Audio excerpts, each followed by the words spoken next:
Hi hello good evening കൂട്ടുകാരെ. അപ്പോൾ ഇന്നത്തെ ടിപ്സ് എന്താണെന്ന് പറയാം.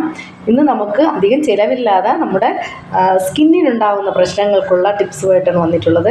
അതായത് നമ്മൾ വീട്ടിൽ തയ്യാറാക്കുന്ന റെമഡിയിലൂടെ നമ്മുടെ ശരീരത്തിൽ സ്കിന്നിനുണ്ടാകുന്ന അലർജി, അല്ലെങ്കിൽ ചൊറി, ചിരങ്ങ്, ഇങ്ങനെയൊക്കെ ഉള്ള ചുണങ്ങ്, അതുപോലെ എന്തെങ്കിലുമൊക്കെ അലർജികൾ വന്നാൽ മാറാതെ നിൽക്കുന്നതിനെല്ലാം ഉള്ള ഒരു പ്രതിവിധിയായിട്ടാണ് വന്നിട്ടുള്ളത്.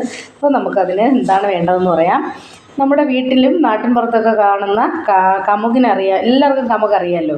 അപ്പോൾ കമുകിൻ്റെ പാളയും അല്ലെങ്കിൽ അടയ്ക്കയുടെ തോട് ഇത് കത്തിച്ച് നമുക്ക് ചാരമാക്കിയതിന് ശേഷം വെളിച്ചെണ്ണയിൽ കാച്ചി നമ്മുടെ ശരീരത്തിൽ എവിടെയെങ്കിലും ചൊറിയോ ചിരങ്ങൊക്കെ ഉണ്ടെങ്കിൽ ഇട്ട് കൊടുത്താൽ പെട്ടെന്ന് അതിന് മാറ്റം വരും. അതുപോലെ തന്നെ നമുക്ക് പുഴുക്കടി ഇങ്ങനെയൊക്കെയുള്ള ഇത് വരുന്ന ആൾക്കാർക്ക് ചെയ്യാൻ പറ്റുന്നൊരു ടിപ്സ് കൂടെ പറയാം.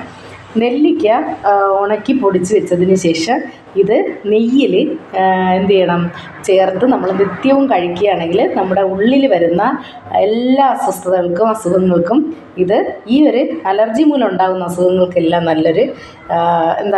നല്ലൊരു പാർശ്വഫലം കിട്ടും.